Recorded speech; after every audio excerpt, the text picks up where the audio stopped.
Y'all ready? Y'all ready?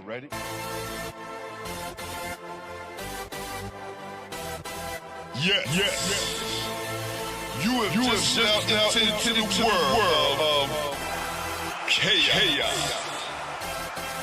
Where everybody goes hard. Come on. Go hard. Go hard. Go hard. Go hard. Go hard. Go hard. Or go home. Never back down. You gotta hold your own. Go hard. Go hard. Go hard. Go hard. Go hard. Go hard. East Coast. Go hard. West Coast. Go hard. Midwest. Go hard. Dirty. Hurry up, everybody. Get online. Buy your tickets cause the game about to start. All right. What's up, my brother? What's up, my brother?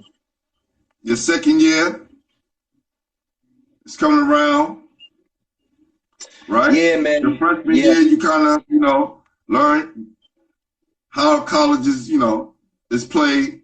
You learn how to get your body in shape. Learn to get your mind right? Because you're sitting down, you got a lot of time to think, got a lot of time to watch, a lot of David Nathan Phillips, right? And for my ball players, that did not play. That's on the stat sheet, right? Stim and I talked about that a long time ago. But what happened your second year? So my second year, man,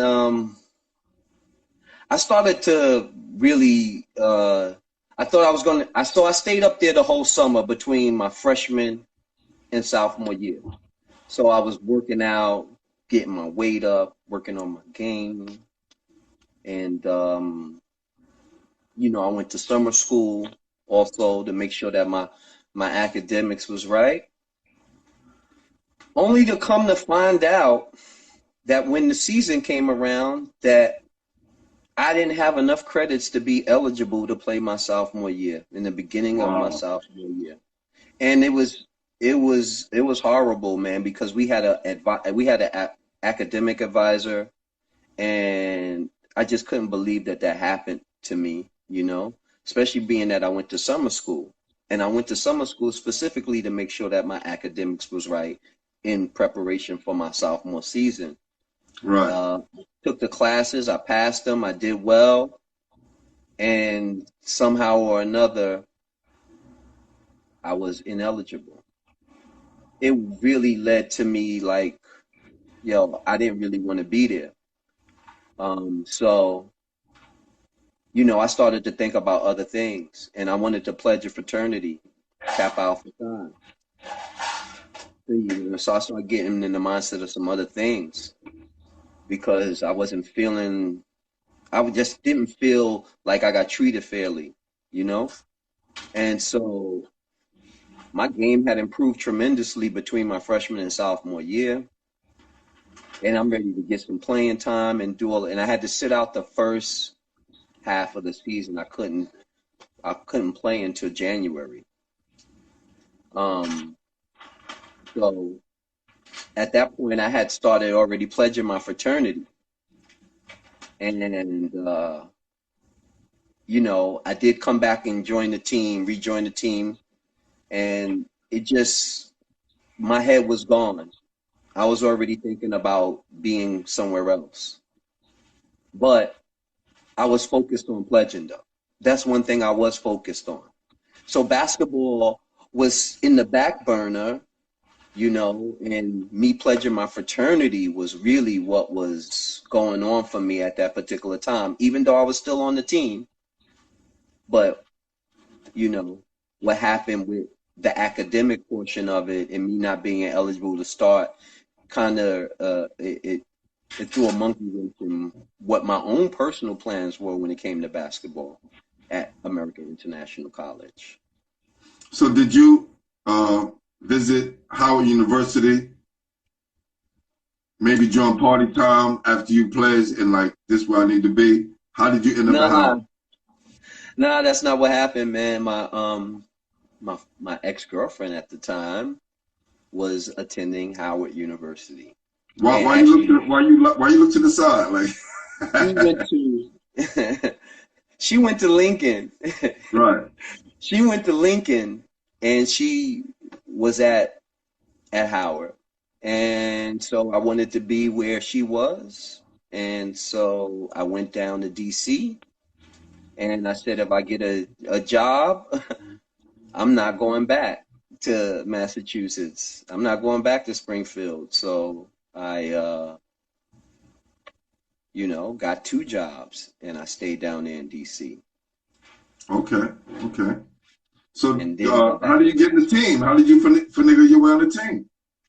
Well, I sat out the whole school year of 92, 93. I didn't attend school that year. I was just in DC working. And but I was still like, hanging out with my frat brothers and playing ball. And then a gentleman by the name of Milan Brown, he was on the team at Howard. He was the starting point guard. And I would go play with them. So I would go play with the team, and I was making plans when trying to get into Howard University. I got in I went back door to get into Howard. Let me tell you something, man.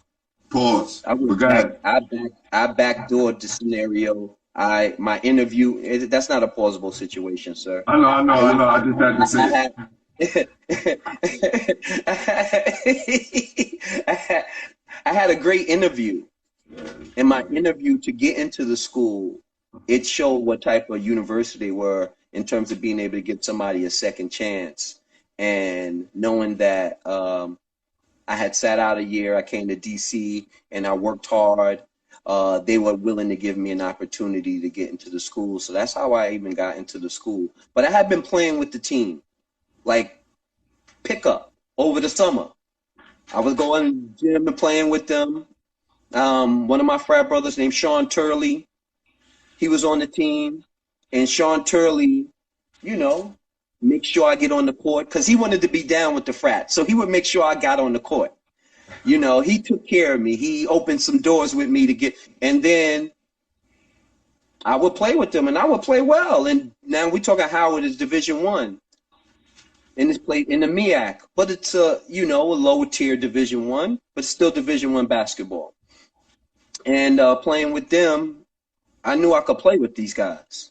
And they knew I could play with them as well. And they said, yo, you need to come and try out for the team. And so I went and I tried out for the team, and I made the team. And it was an honor because the coach was Alfred Butch Beard. We talking Butch Beard, man. He was somebody who played in the NBA, who was a legend, who was an NBA, champion. And he played for the Knicks. He used to play for the Nets. He was a broadcaster on WOR-TV for the Knicks games. And so I was already familiar with him, and I worked my tail off to make that team at Howard University. So it's interesting that, when you work hard for something, you can get some positive results. So, yeah, I was blessed to get into Howard University. They accepted me, and I made the team. How was fraternity and sorority life at Howard? And how did it change you as a person? Well, fraternity life, that was a unique experience because, once again, I pledged somewhere else. I pledged in Massachusetts. I transferred to Howard, and they are already in their mix in their blackness at, a predominantly black university, whereas I came from a school that was majority white. And so, first of all, I had to be accepted, they had to know that I was official. So because I was official, they opened their arms and they embraced me. So Greek culture there is a big thing at Howard University. It's huge. They got a lot of history. A lot of our Greek letter organizations were founded at Howard University. And so it's rich in fraternity and sorority culture. Very interesting, very interesting. And, I always got to throw this at you, man. If you guys didn't know, Tell them who is Howard's named after, huh? Who is Howard named after? Yes. Why? So you could try to, because it was a white general, and you want to try to put some smear on our name? Is that why you want me to go there? Nah. Look, brother. I just want to ask the hard question.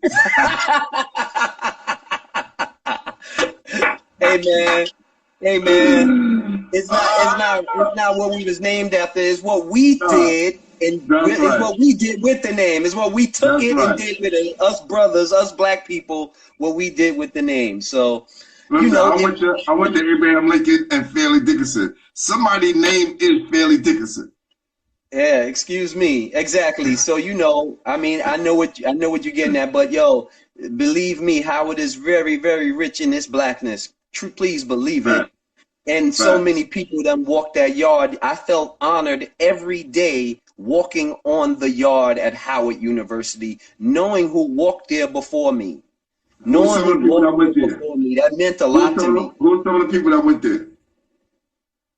Ruby D. Ozzie Davis. Man, even from somebody from our era, Diddy, who went there for a short period of time. Elaine Locke, man, so many different musicians, Debbie Allen, Felicia Rashad. Wow. Everybody knows Black Panther. They saw that movie. Everybody knows that the gentleman who played Black Panther, because people know him as that. Chadwick Boseman, he also went to Howard University. Young Guru. Oh, definitely Young Guru, who's worked in the industry for a long time, working with Jay-Z, working with Hova. He also was at Howard during my era. Anthony Anderson. Anthony Anderson, the group from Tribe Called Quest. We just scratching the surface. I can't even begin to start thinking about and telling you all of the names that were at Howard when I was there. Yeah, Marlon of course. Wayne. I can't even begin to start going. So but that's just scratching the surface. If you want to go way back and talk about, our elders that went to Howard University, the list is ridiculous, man, in terms of who's had an influence on our culture. And we're not just talking about black culture. We're talking about our culture in general, who's had an influence on our culture. Howard has been at the epicenter of, culture for a long time. So many, man. What did you study while you was at Howard? I studied radio production, and I minored in theater. That's cool, man. And I'm glad you mentioned that, because I remember seeing you perform on Broadway. Off Broadway. See, yo, Broadway brother, let me tell you something. When a black man is performing, I don't care if it's one block from Broadway. You was on Broadway, bro. You get what I'm saying? And I went to go see you twice. That's off Broadway, man. That's off Broadway, but that was a great time, man. You know what I'm saying? I was able to really. What made you? I started to find my voice at Howard University. I was able to meet up with a great group of friends, and we inspired each other. And I was able to find my voice at Howard University. I was able to really, see that it was okay to be smart, young, gifted, and black. I really realized that at Howard, because being the smart guy growing up in Brooklyn in the hood, sometimes it didn't work in your favor, because you asked too many questions, you questioned things, and you had a different perspective, and people didn't really want to hear that. You know what I mean? People didn't want to hear that, and that was me. But when I got around like-minded people at Howard University, man, it was like, oh wow. It's okay to be smart, man. It's okay to be, really flex your intellect.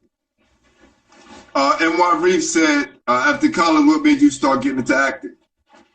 Well, in college, I minored in theater, and Al Freeman, he played the Honorable Elijah Muhammad in the Malcolm X movie.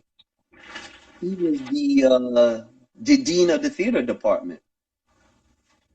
I had an opportunity to audition for Shaft way back in the days, like Shaft, the movie that Sam Jackson won. They had this big open audition in New York City at the Apollo Theater, and I came up for it from DC to audition, and there were like 3,000 people that turned out. 30 of us got called back, and I was one of the 30. I was like, oh, wow. Out of 3,000, I was like one of the 30 that got called back. So that was like one of the things that sparked me. But it was really the classes that I had at Howard. And prior to that, I always, had a fascination for the creative endeavors. Creativity was something that was always something that I was really passionate about. Did you get a chance to do any commercials or anything like that, or be a part of a movie or something like that?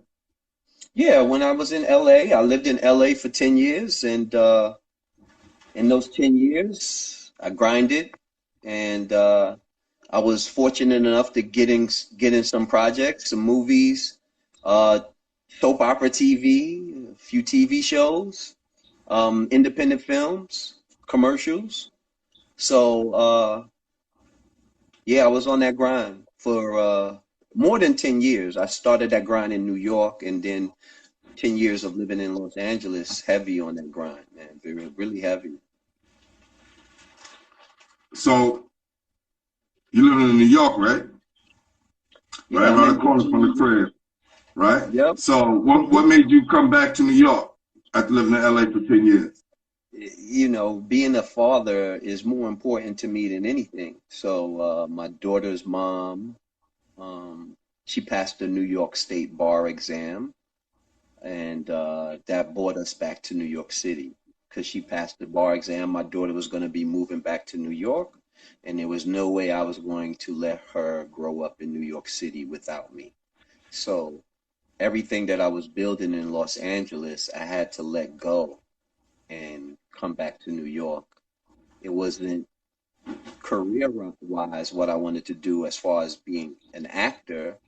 I didn't want to do that because I had built up so many relationships, and they say it takes 10 years to build a career in the movie business. And I was at that 10-year, and I was starting to get in doors that I hadn't gotten in before, and getting auditions that I hadn't gotten before. And I had Man, you was on General Hospital, fam. You know what I'm saying? Yeah, I was that's on General big. Hospital. Now that's big. Yeah, that's big. Yeah, fam. Come on, man. We all got stuck watching old joints in college. STEM got me hooked on watching soap operas in college, y'all. That's the worst. This guy would miss the soap operas, but anytime I got to get in front of the camera, I felt blessed, and I felt like it was an opportunity for me to express myself.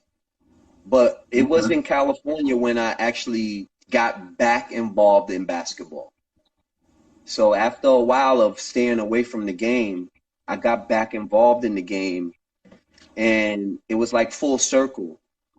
Stephon Marbury, a rail splitter, one of your guys, but he's also my brother. Stephon Marbury, I used to go work out with him. I used to go with him to his workouts. He would work out, and we would go hiking, Runyon Canyon. So me and Steph would hang out, quite often when he would come in during his off season. He would come to LA and work out. And it was a time when I wanted to get back in the game, and Steph was like, yo, you know what? You should ref. I was like, me, ref? He was like, yo, you know why? Because you fair.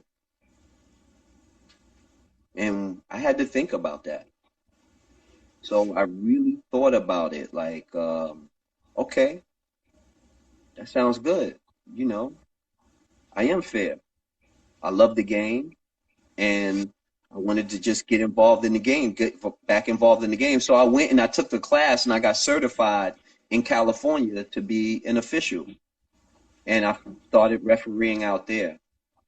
So that's what also happened in California before I came back to New York. So I didn't start officiating here. I started officiating in California.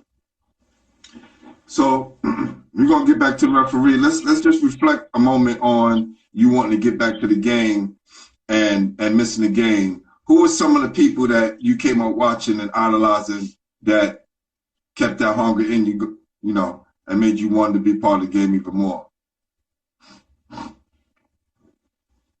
It was always about the coaches. It was always about the people who just showed me love when it came to basketball. Like most young black men, and I can't speak for everybody, we grew up fatherless. And my coaches were like my father figures. So it was really an important factor in my life, in my development.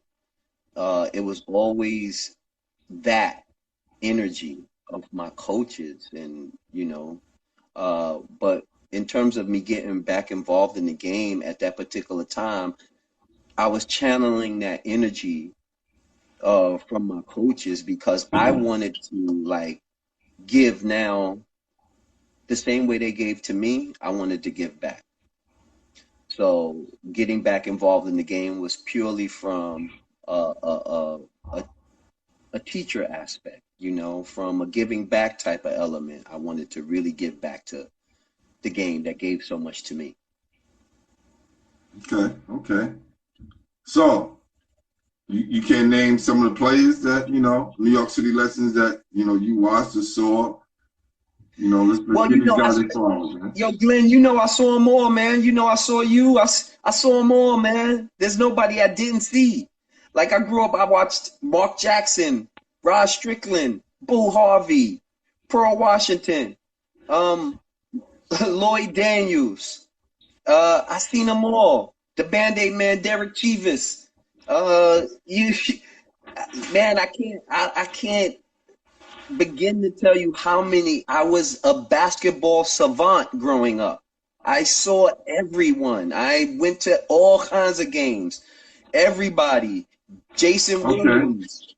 Okay. It don't matter. Like, you name it. If they anywhere from 1982 to the time I left to go to high school, anybody that played ball in that era, I saw them. I went everywhere. I went everywhere. When I say I was the Golden Hoops, Wheelchair Classic, I was everywhere. So, tell me one of the greatest moves you ever seen, ever, watching or playing basketball.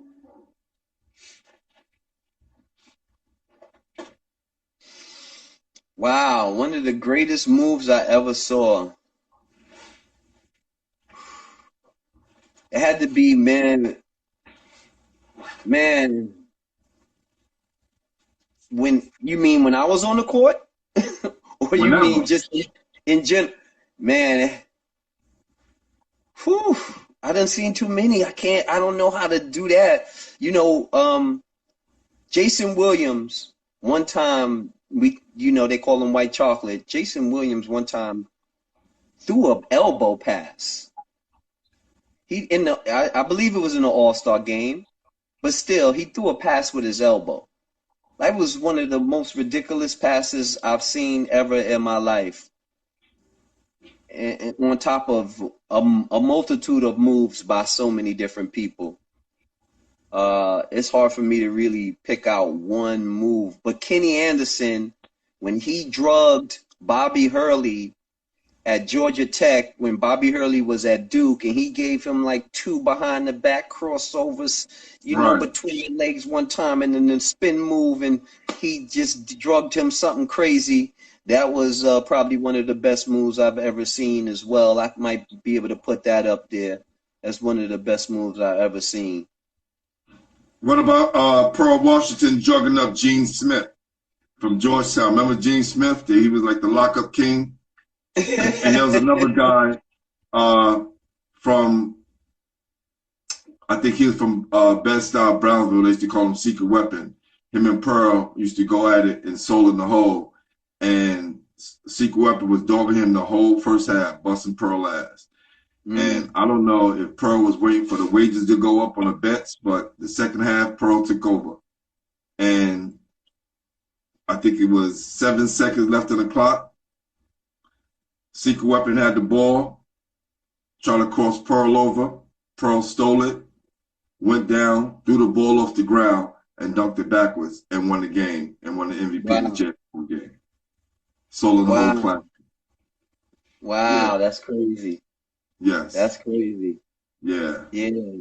I've seen a lot of guys get drugged, man.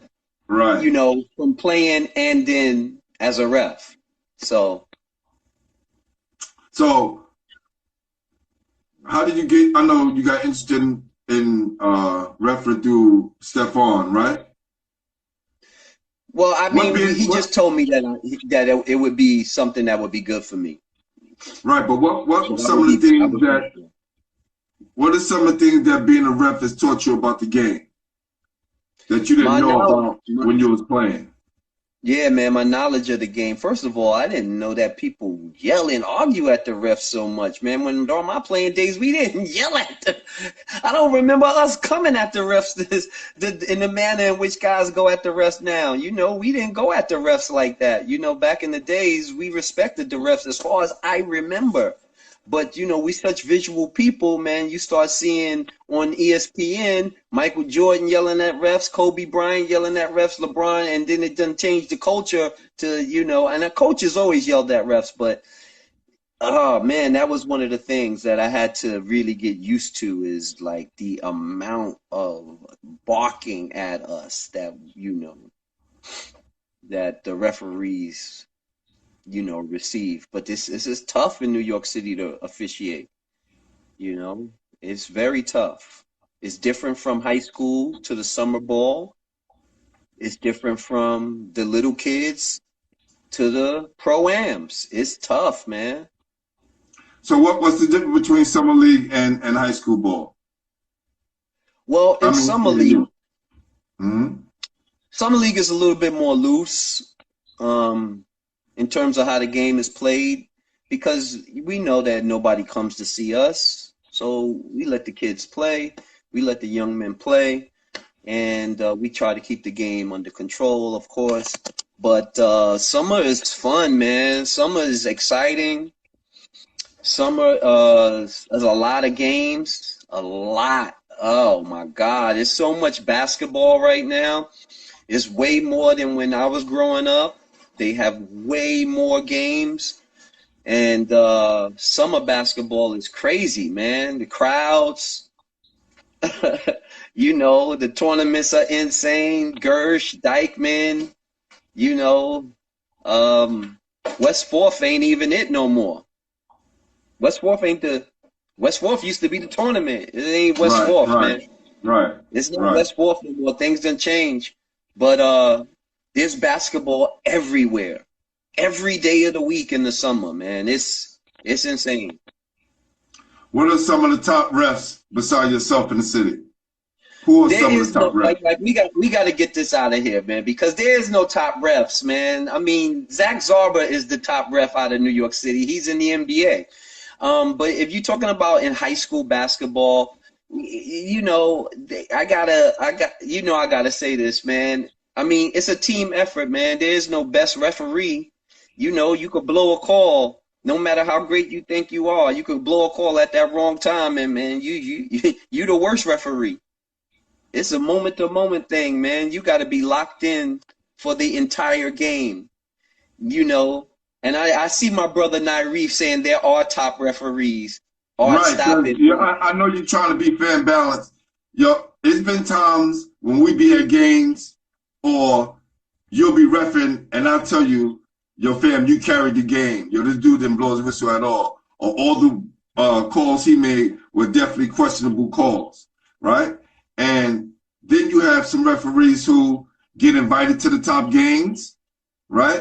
The top playoff games, the championship games get called in for the elite basketball games. They don't call everyone. So no matter in life, no matter what you do, there's levels to this thing. You don't have to say it, right? And I understand you trying to be fair. I get it. And Mr. Firm, I get it. But we all know as ball players and people, we got 18 people in the room. Let me see, thumbs up if there's different levels to being a referee. Right? Thumbs up. Because we know some referees, when we see coming to the park, we like, oh shit. We know what kind of game we're gonna get. Then we know that some refs, the top refs, they're gonna be fair. I got one thumbs up. Let's go. 2 thumbs up. Let's go. 3 thumbs up. Okay? Right. Rob I see Rob said he get at you all the time. I see that. I see Rob saying he get at me all the time. Let me tell you, man, I gotta show a lot of love to Rob too, by the way. You know, he allowed me to referee a lot of his scrimmage games at his school so I could get my weight up. And sometimes I would just want to pop the whistle on just like inter-squad games at his school, just so I could get more, you know, accustomed to popping my whistle. Thank you, Rob. You my brother. I appreciate you. He allowed me to referee a great deal just to come and, you know, I wasn't getting no money from it. It was just me coming and refereeing just so I could work on my craft. So I really worked hard on the craft. And I got to tell you this, Glenn, I worked so hard on the craft because I grew up in the game. And I never wanted to go anywhere in this city and somebody to say, yo, oh, okay, I see Art, man. He out there stinking it up, man. He ain't doing the game right. Like I had to do my justice to the game of basketball that raised me by making sure that I worked hard on all of the nuances it took to be a good official. And you know, I'm still growing and I'm still learning, man, but I'm always going to be humble because you're only as good as your last call, Glenn. That's my word. You only as good as your last call. Nobody cares about what you did before. You're only good as you, but it does feel good to walk in the parks and into gyms where guys know, oh, okay, we're going to get a fair shake today. That official he's going to give us a fair shake. And that made me feel good. Other than that, man, you know, I don't think there's any top officials because somebody could have a bad. I'm just saying, man. You know, all right. I get it. You want me so bad to toot my own horn, man, but I can't toot my own horn. I'm gonna do it for you. That's why I'm here. I'm here to get the flowers. I'm here to get a prop. I'm here to speak the loudest. I'm here to let everybody know. You know what I'm saying? You see my growth, I watched you from the beginning when you first came back to New York to up to now. You know what I'm saying? So, and I see the improvement. And there's times when you made that call at Lincoln, I got in your ass. Not because it was at Lincoln, because it was a questionable call. And then your mentor, one of your mentors, Earl, spoke to you about the same thing, right? So I seen the growth. Yeah, right? No question about it. I've obviously grown a great deal. And once again, it's because I worked hard for it, man. I continue to work hard for it. In terms of seeking information and learning about plays, learning about all of the different details that people don't understand, us referees have to learn. Obviously, we have to know the rules. We have to have superior knowledge of the rules and how to apply them in order to keep the game managed properly. But we have details. We have primary details that we have to handle. We have secondary details that we have to handle. And you have to know those things. And all those little nuances and details, they take time to learn. Because you might not go through that type of scenario so that situation doesn't come up. You won't learn it. You know what I mean? Like on the spot, learning, on the job learning. You can't beat it. And it happens like this. Yeah, and it happens so fast. And then you're thinking about the fact that people are on you. They expect you to be 1,000% right all the time. And we're human. And the human element of a referee, you know, that's why it's hard to say, hey, man, this guy is so great. I mean, we human, man. But I work hard at this, man. Refereeing a ton of games for the last 7, 8 years. Man, I can't tell you how many games I've refed. A lot to get to this point of, and I'm still. It's nothing, man. I've gotten nowhere in the grand Well, scheme of things. Esquire One asks, what is the wildest experience with fans as a referee? What is the wildest experience you had with fans as a referee? I was reffing in this real hardcore tournament in Bed-Stuy, and they had no control over the crowd.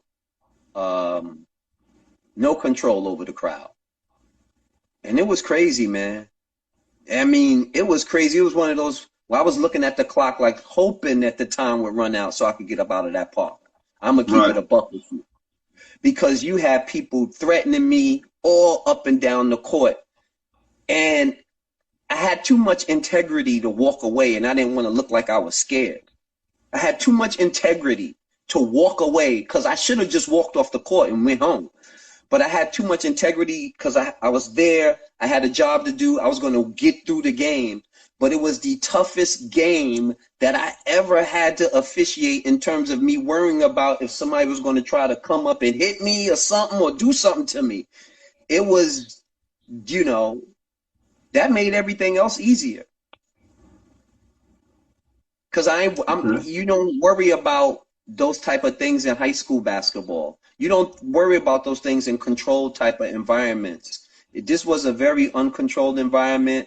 And let me tell you, there have been times when referees have gotten people put their hands on them, Yeah, I remember back in IS8, a referee got murdered, when we were younger. I remember that.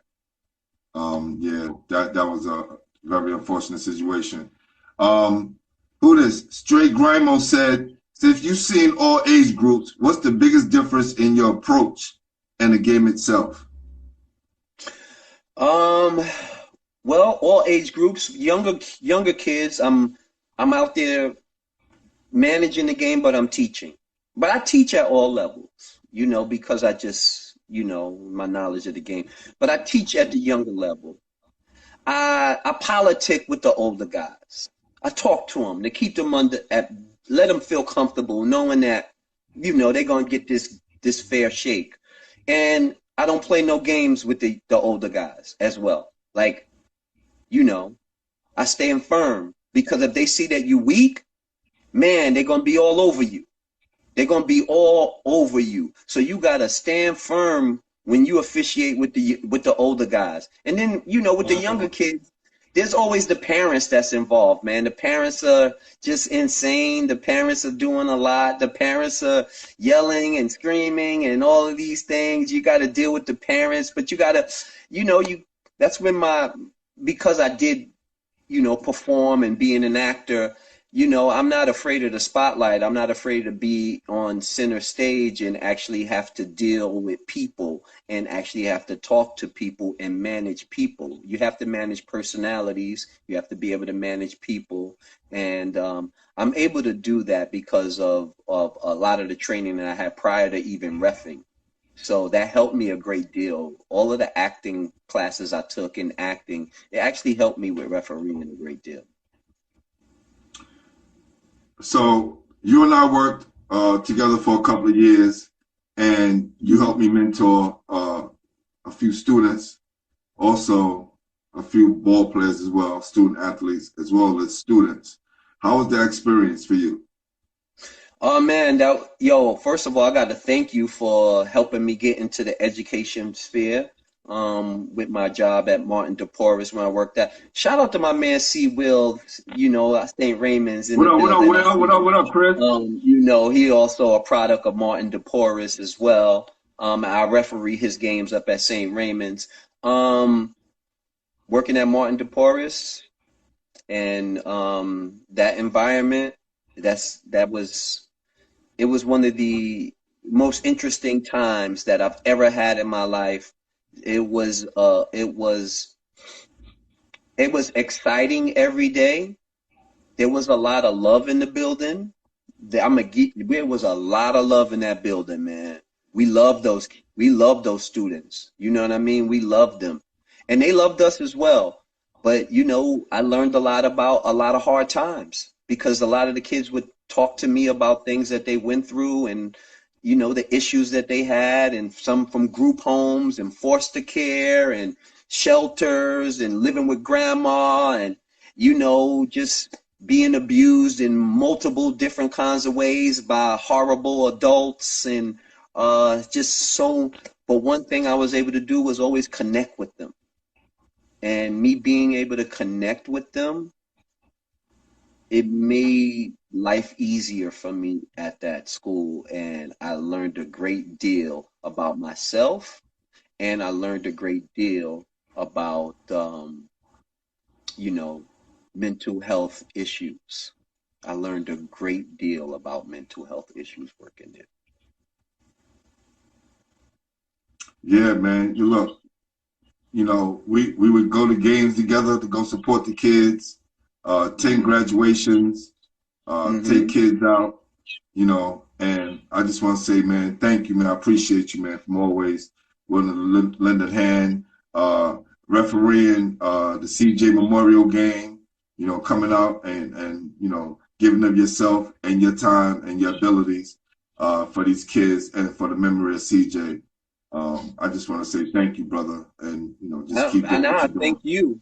Thank you. I wouldn't have been in that scenario if But once again, that's the thing about basketball, is that it builds relationships. I known you for like 30 years, 20 some years or whatever, and then that relationship came full circle when I wanted to get into education. You had an opportunity for me, and then boom, I was able to mentor kids, and it's just been a wonderful experience. But I'm going to let you know right now that I'm going to do so much more and give so much more of myself, because it's so needed, man. Our young black, not just young black men, all need leaders. They need people to mentor them. They need inspiration. And I tell you, because right now I work at a school where it's not young black kids at my school. But I inspire and motivate them too as well. So I know it's not just about a color. It's all children. They all need leaders. They all need mentors. You know what I mean? They all are dealing with stress and anxiety and trying to find themselves and feeling insecure.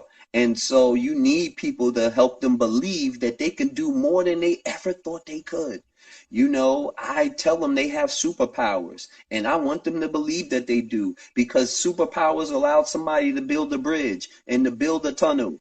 Superpowers allowed somebody to build a plane and and jet engine fuel so that people can travel across the globe. I mean, please believe it. We have superpowers. So I try to come with that approach, and I did that at Martin DePorres. It really worked. It was beautiful.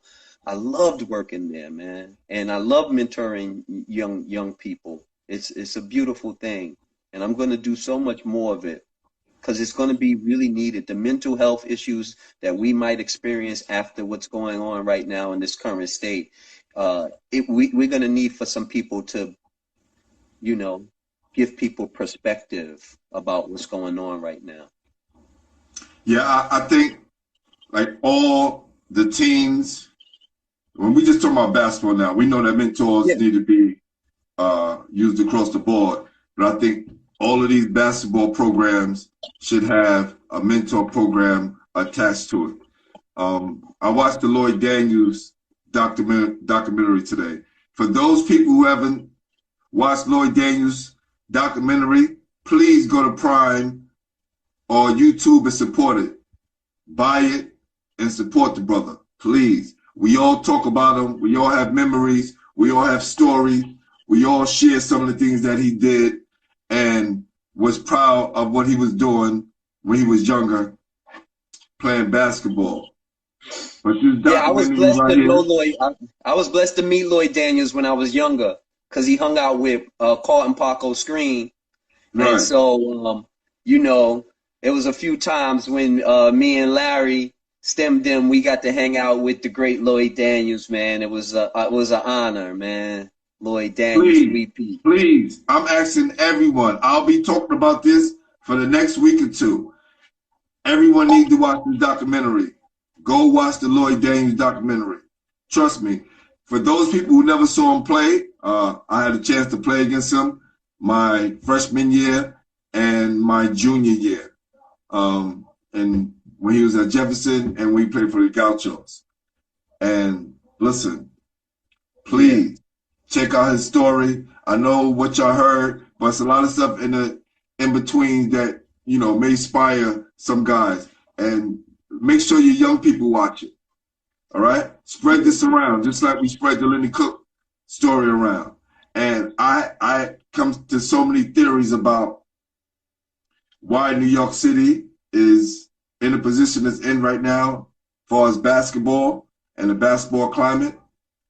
And one of the reasons why I think Lenny Cook never got a shot is because of what happened with Lloyd Daniels, right? Because he was the only player in NBA history to ever play in the NBA without graduating from high school. Man, that's crazy. Now, That's crazy. I know there was some people, there was a guy who played for the Harlem Globetrotters and he played for the Chicago Bulls, or I forgot the name of their team back then, but the Chicago team. There was a book that was written about him. And he didn't graduate from high school either. He left in the 11th grade. He didn't graduate high school or college. Wow. And what happened was his son is actually a Kappa. He went to Westbury. He's from Harlem. Oh, okay. Right. So his son wrote the book because his father was cut in the final year before he could get his pension.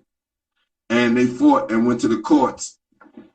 And I think the owner of the team granted the kids his pension. Now, in Lloyd's situation, Lloyd was 7 games away from receiving his pension. Wow. 7 games. And Wow. back in those days, when we talk about the guy who played for the Harlem Globetrotters, they would purposely cut guys so they wouldn't get their pension. They would purposely cut you right before you was about to get your pension so they wouldn't have to pay you. Man, that's crazy. Well, I'm sure. And also with Lloyd not graduating, I'm going to research when they instituted the Regents exam, because there's an article that was written in the New York Times in 2012 that states that the Regent exam had a correlation in the downfall of New York City sports. Right? So it's just a lot to think about, a lot to discuss. And I put up a post the other day about the downfall of New York City basketball. One day I'm just going to dedicate a day to that, and we can just come up here and I'll just bring different people on the live so we can have a chance to talk about it. Well, you know, a lot of people think that there is a downfall in New York City basketball because we don't have all of the big prestigious names like we used to have. And, you know, it's just a different scenario. There's a lot of teams I think is watered down. There's so many more teams and so many tournaments. So you have a lot of young people playing basketball, but they don't have the proper coaching because there's so many.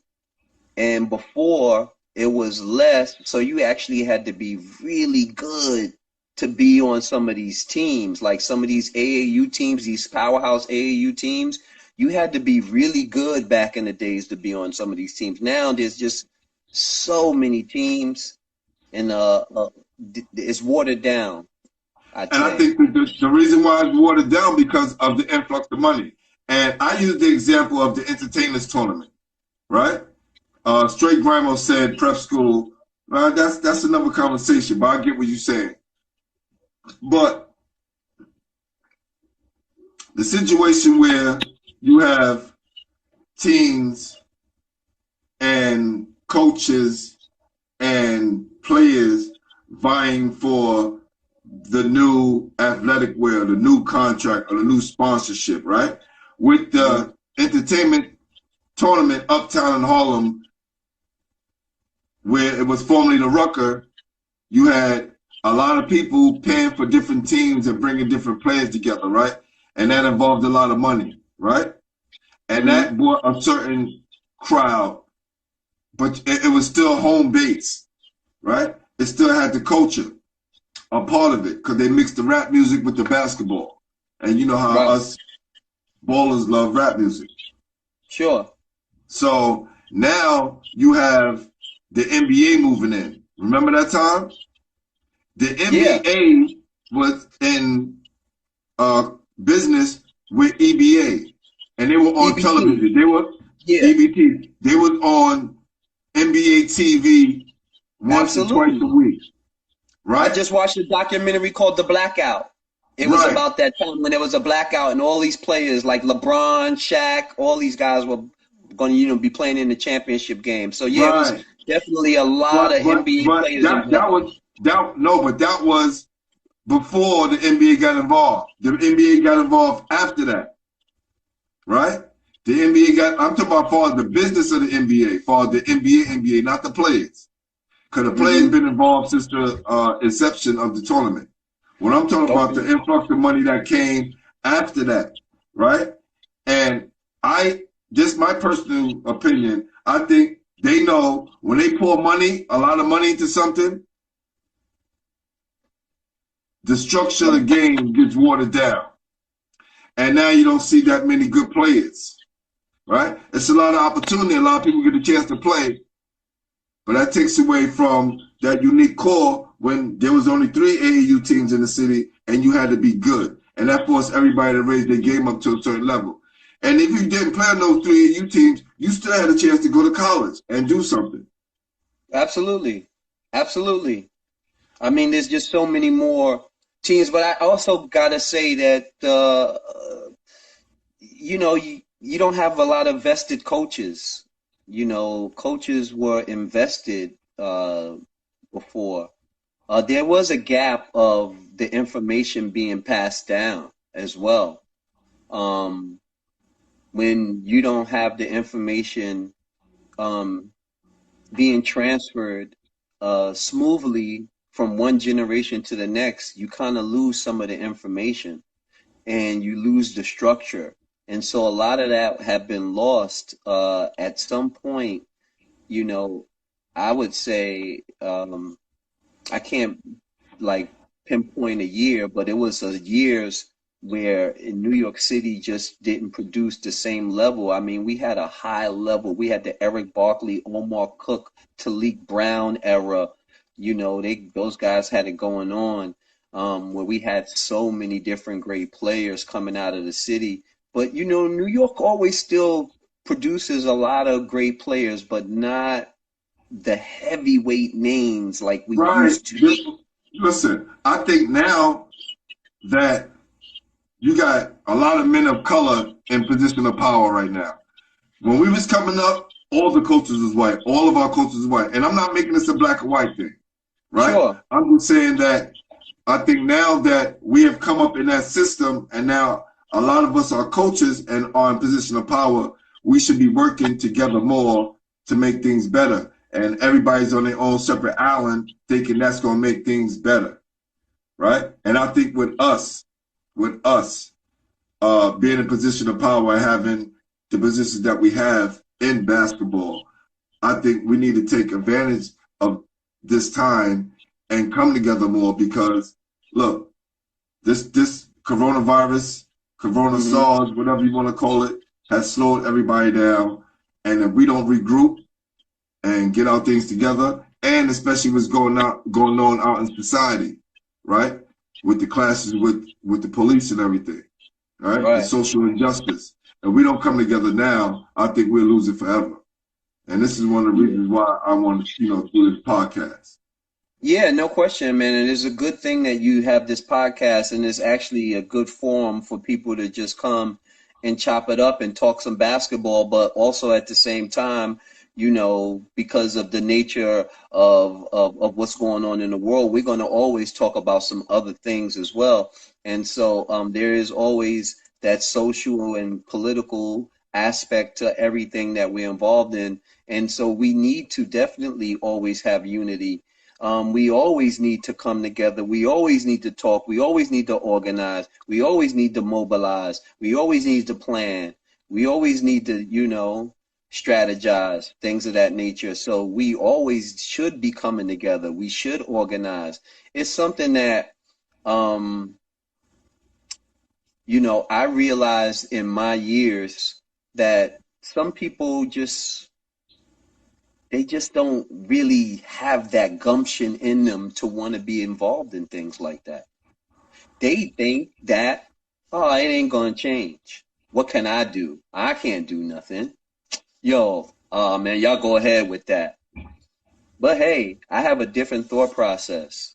I believe that things can change. I've always been in the forefront of my mind. I always knew something was wrong. I always did. It's anybody that knows me knows I've always questioned the status quo. I questioned why we treated each other a certain way. I always wanted to know. I always wanted to try to figure things out. And I know that we always need to be together, though. You know, the individual mindset was created a long time ago, and we haven't shaken it. The individual mindset is a tragedy to the Black community and also into, you know, the basketball community as well. Because when you think about what's going on in here in New York City, it's separate. You know, we better than y'all over here. Y'all better than us over there. And and nobody don't want to come together and say, hey, man, let's work together so that we can grow together. And then we can still compete against each other hard, but we can grow together, you know. And enough of that's not being done. But there are pockets of it. There are pockets of it. There's a few, you know, and I won't want to, you know, say everybody is not. But that's just the nature of, like, the essence of things that, you know, we just had with us as a people, the individual mindset for a long time. So people don't really think about trying to partner up and do things together because everybody wants to be the man, you know, but they don't know that everybody could be the man when we form and then everybody go be strong together. You know, that's steel sharpens steel. It's a real thing. Well, we're going to leave with this. Straight Grimo, we was on point together. So we're going to combine both our questions. How far do you want to go in this refereeing business? Hey, shout out to my man, Ricky Rivers. I see you just joined the joint. Shout out to all my refs that's in the building. You know, my older god, the star E. Turner. How far do I want to go with refereeing? I would like to be able to be a Division I referee. If I don't become a Division I referee, I will be just as happy with just refereeing basketball games here in New York City on the high school level, the pro-am level, and still refereeing little kids. Man, I just love basketball. So I'm going to ref no matter if I make it to, you know, the college level or not. I can't make it to the NBA level. That's not going to happen because a lot of my friends ask me, yo, Art, why you ain't trying to make it to the league? Well, there is, you know, a system that the NBA runs. You have to be a certain age to get into that system. I'm too old to get into that system. That's just the facts of it all. In college, I go to camps. Right now, I would have been at some college camp right now trying out for colleges. If this whole, you know, COVID-19 didn't happen, I would have definitely been going to camp. So I'm trying to make it to the Division I level. That might be tough. It's a real tough, you know, road to crack because the powers that be are the old boys club. It's tough to get into that, you know, but I'm going to keep working, you know, and keep pushing and see what I could do. I'm in great shape. So, you know, I'm going to keep learning, stay humble, but stay ferocious about my approach to wanting to be really good and do my part out there on the court and, you know, not mess up the team unit, you know, not, you know, mess up the game. I'm really relaxed right now, Glenn. That's one of the good things about being an official that is able to excel. Yo, man, I just want to say, man, thank you, brother. I gotta leave you with one thing to think about, right?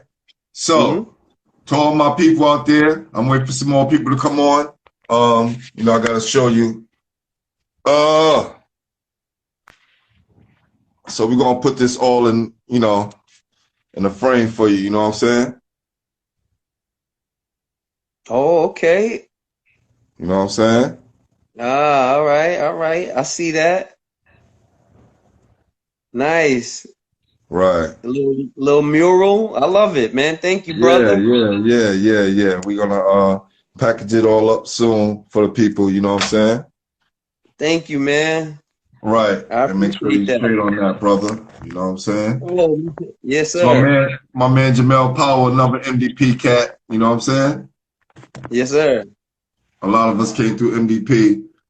Yeah. But for all my people that's in the house, right, I'm gonna leave y'all with this, right? The COVID is certificate of ID vaccination. No, certificate of vaccination ID. That's what COVID is. And the 19 is the AI, right? 1A9I. So that's all I wanted to leave you with, fam.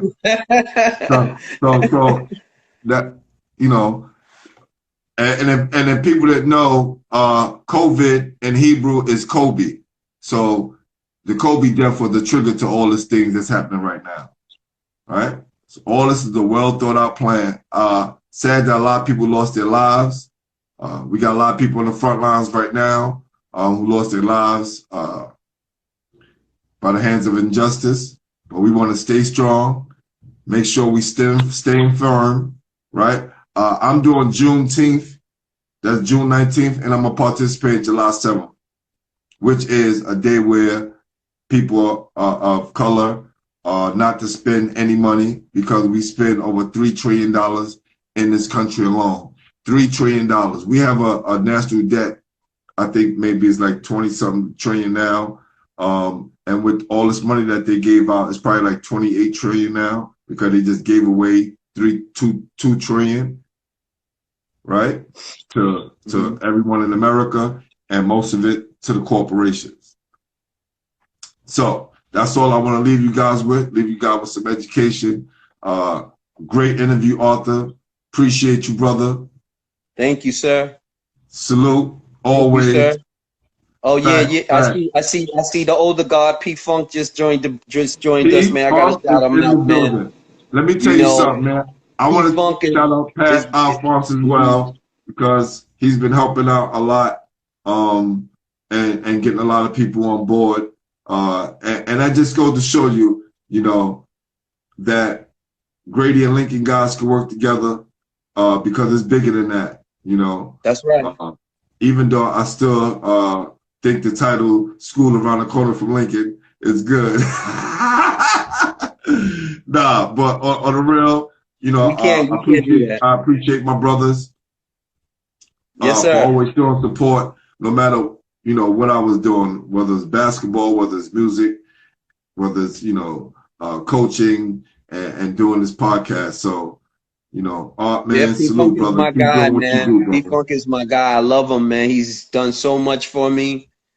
He opened his doors when I moved to LA. I mean, P-Funk put me on when we was in high school. He let me hang with him meant a lot to me. You know what I'm saying? He was the only guy with the car. He had the Regal. You know what I'm saying? He had the car. You know, he was able to, he had the key to the city. He could get anywhere he wanted to. He could go anywhere. Pat had a car. Pat had a car when none of us was thinking about having a car. That's right. Right? The thoughts was even on our mind to have a car, and Pat had a car in high school. Yeah, then Then he had the Mitsubishi Eclipse. I mean, come on.